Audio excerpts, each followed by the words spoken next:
안녕하세요. 김동섭입니다. 7월 30일 아침 시황 하도록 하겠습니다. 오늘 새벽에 끝난 뉴욕 시장은 소폭 상승 마감하는 모습이 보였습니다. 전일 페이스북이라든가 실적이 굉장히 안 좋게 나왔지만 미국 시장이 오늘 견조하게 상승 마감했습니다. 미국 시장이 중요하게 봤던 것은 약 3가지 정도가 있습니다. 첫 번째는 2분기 GDP를 좀 봤고요. 그 다음에 이제 신규 실업 청구 건수, 그 다음에 실적, 이렇게 3가지를 본 것 같습니다. 2분기 GDP 성장률이 6.5%가 나왔어요. 근데 시장 전망치가 8.4였는데 그건 적게 나왔죠. 이것으로 인해서 시장은 이런 생각을 한다고 합니다. 연준이 통화정책에 있어서 인내심의 근거가 될 거다라는 생각을 할 거라고 생각합니다. 근데 어차피 통화정책은 정해져 있어요. 아시겠지만 금리 인상이 원래 2023년도에 안 하기로 했던 걸 하기로 하고 바꿨단 말이에요. 그러니까 인플레이션을 무시하고 지금 인플레이션을 자꾸 무시하고 다른 거를 부각시키는, 되게 웃긴 얘기입니다. 인플레이션이 점점 커지게 되면 돈의 가치가 떨어지기 때문에 고용이고 뭐고 다 소용이 없어요. 이 베네수엘라 같은 데 보세요. 인플레이션이 너무 심하잖아요. 그죠? 어떻게 됐어요? 고용 당연히 안 돼요. 그러니까 지금 뭔가 한참 잘못되고 얘네들이 지금 잘못하면 인플레이션으로 해서 고용이 더 안 될 수는 밖에 없는 게 사실인데 그걸 인정을 안 하고 자 고용에 포인트를 맞추고 성장이 좀 덜 된 거에 포인트 맞추고 이렇게 하고 있는데 안 그렇습니다. 인플레이션이 돼버리면 말짱 다 문제가 커져버립니다. 그러니까 지금 이 베네수엘라 같은 나라가 좀 되진 않겠지만 인플레이션이 강해진다라는 것은 고용에도 문제가 발생할 수밖에 없는 건데 현재 그 상황일 거라는 생각도 한번 해봐야 돼요. 그러니까 지금 이거를 자꾸 무시하고 있는 미국 시장이 실수하는 게 아닐까 이런 생각도 많이 듭니다. 특히 오늘 GDP 성장률 이러니까 테이퍼는 늦을 것 같아, 고용 늦을 것 같아 이런 식의 어떤 생각을 하고 있어요. 지난 FOMC 회의에서도 그런 얘기가 있었죠. 연준이 경제 상황에 대해서 그래도 목표를 향해서 진전이 있었다 이런 표현을 썼잖아요. 그렇지만 테이퍼링 할 단계는 아니다 이런 얘기를 해요. 근데 실제로 테이퍼링도 할 수 있는 시간이 정해져 있어요. 제가 말씀드린 것처럼 금리 인상 시점에 그냥 동시에 하는 걸 빼놓고는 그 전에 한다 그러면 최소 10개월에서 1년 6개월이에요.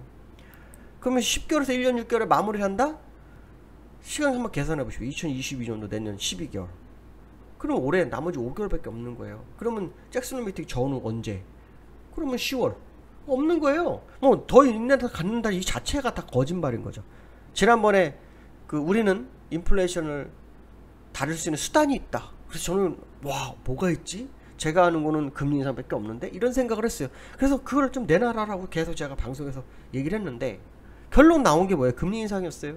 다른 거 없습니다. 다른 게 있으면 인플레이션 다 잡았습니다. 너무 걱정하지고 고용할 때까지 가겠습니다. 이게 정석이죠. 못해요. 결론적으로 말하면 지금 인내심 근거 이거 다 어떻게 보면 시간적으로 해봐야 한 달, 2달 차이밖에 안 되면 더 큰 건 없어요. 그 한 달, 2달 사이에 랠리를 해서 주가를 폭등으로 갈 수 있을까요? 쉽지 않아요. 결국은 누군가가 빠져나갈 기회를 주고 있는 것밖에 해석이 안 된다. 그거를 개인 투자가는 우리들도 이용을 해야지 버텨 더 갈 것 같아 하고 접근하는 것은 그건 좀 아닌 것 같다. 이런 생각을 해봐야 될 것 같습니다. 신규 실업 청구 건수가 또 어저께 발표했는데 전주 대비 24,000건이 줄었어요. 그래서 40만 건이 됐는데 얘는 어떤 생각하냐면 시장 전만치는 38만 5천 건이었어. 전만치보다 많아. 이렇게 해석을 합니다. 참 미국이라는 시장은 특이합니다. 어쨌든 그것도 있었고요. 페이팔하고 페이스북이 실적이 안 좋게 나오면서요. 6% 4% 이렇게 빠졌다고 합니다. 분기 실적이 향후 성장 둔화 가능성이 있다고 합니다. 어저께는 미국 시장 끌어온 게 정말 진짜는 뭘까요? GDP 성장률 이런 기대감 때문에 아니었어요. 실적이었어요. 사실은. 실적보다는 바이든의 발언이었습니다. 바이든이 무슨 말을 했었냐면 2030년도까지 자동차 생산의 전기차를 40%로 가져가야 돼. 그러니까 갑자기 테슬라가 푹 뛴 거죠. 그래갖고 테슬라 때문에 다워 나스닥이 상승으로 끝났다. 이 해석을 하시면 될 것 같습니다. 근데 저는 아까 말씀처럼 테이퍼링에 대한 어떤 그거에 대해서 아마 재해석이 있을 거라고 봅니다. 하루 이틀 사이. 분명히 초기 테이퍼링을 시인을 했어요. 초기 테이퍼링 가능성에 대한 걸 시인을 했기 때문에 그거에 대한 재해석이 시장에 꼭 있을 거라는 생각을 한번 하셔야 될 것 같습니다.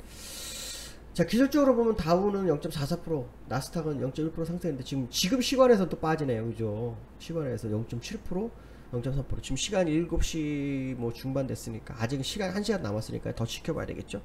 어제 뭐 시장 모습도 있고요. 자, 기술적으로 보면 자, 다우 별거 없죠. 제자리입니다. 그죠? 네, 제자리입니다. 제자리. 네, 특별한 거 없습니다. 약간 높여야지만 의미 없습니다. 의미 없는 차트다. 그러니까 1, 2, 3, 1, 2, 3 안에 갇혀있는 정도의 움직임이다. 이렇게 보시면 될 것 같고.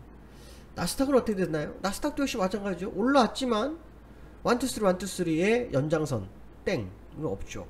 그러니까 지금 뭐 별 이슈를 다 갖다 붙이고 막 해가지고 주가를 방어하려고 별 노력을 했지만 갇혀진 것 안에서 더 빠지지 않는 정도의 모습. 한편으로는 와 정말 잘 방어하고 있어 이렇게 생각할 수 있지만 한편으로는 이거 치고 가지 못하면 의미 없는데 이런 생각도 할 수 있죠. 왜냐? 시장이 항상 얘기를 했어요. 야 이제 유동성 장세로 주가를 막 끌면 돈이 엄청 많습니다. 유동성 테이를 할게 이제 뭐 실적 그 다음은 실적 장사 넘어가기 때문에 실적 장사 되면 또 주가는 업그레이드 될 겁니다. 막 맨날 얘기했지만 실적 장사였지 2분기 맞았습니다. 2분기 맞았는데 뭐가 있습니까? 주가가 별거 없습니다. 결론적으로 말하면 실적 장세가 유동성 장세에 녹아서 유동성 장세에 다 힘을 다 썼다고 좀 판단하고 있습니다. 그렇기 때문에 시장이 쉽지 않을 거란 생각 한번 해보실 필요성이 있다. 이렇게 보시면 될 것 같고요. 그 다음에 이제 두 번째 이슈가 뭐였냐면요. 중국 증시. 예. 폭락의 긴급시장 개입. 예, 중국이. 이런 얘기를 했습니다. 이게 무슨 말이냐면요. 그, 홍색 규제라고 그래가지고, 그, 테크 관련주. 그 다음에 교육정책에 대해서 중국이 강력 규제가 들어왔어요. 이게 사실 홍콩을 거의 겨냥을 했죠. 홍콩 중국을 겨냥을 한 거예요. 그 미국하고 분쟁 과정 속에서 이런 현상이 나타나는데 너무 많이 빠지니까 증권감독위원회에서 대형은행을 그러니까 국내 외국계 다 온라인 소집을 했어요. 그리고 심야회의. 그래서 무슨 얘기를 했냐면 우리 자본시장에 대해서 억제책이 아니다. 너무 걱정하지 마라. 우리가 원하는 거는 교육정책만 타깃이고 다른 분야는 기업에 피해를 주지 않을 거야. 뭐 이런 발언을 했다고 합니다. 야 이거는 뭐 그랬더니 어떤 일이 벌어졌냐면은 보세요. 쫙 땡긴 거야. 우리나라는 어저께 별거 없었죠? 당연히 없죠. 없을 수밖에 없는 겁니다. 왜일까요? 우리는 안 빠졌잖아요. 우리는 미국 따라갔잖아요. 우리나라는 강한 나라 따라간다고 제가 말씀드렸잖아요. 미국이 안 빠지네. 우리 미국 따라갔습니다. 당연히 안 빠지죠. 그러니까 올라갈 때는 어떻게 할까요? 당연히 영향을 안 받죠. 미국도 마찬가지야. 이렇게 폭등했는데 미국이 영향 받았나요? 안 받았어요. 얘네들 폭락할 때 미국이 영향 받았나요? 안 받았어요. 그러니까 우리나라는 이제 강한 나라를 선택해서 따라가고 싶은 그 마음이 있는 것 같습니다. 예.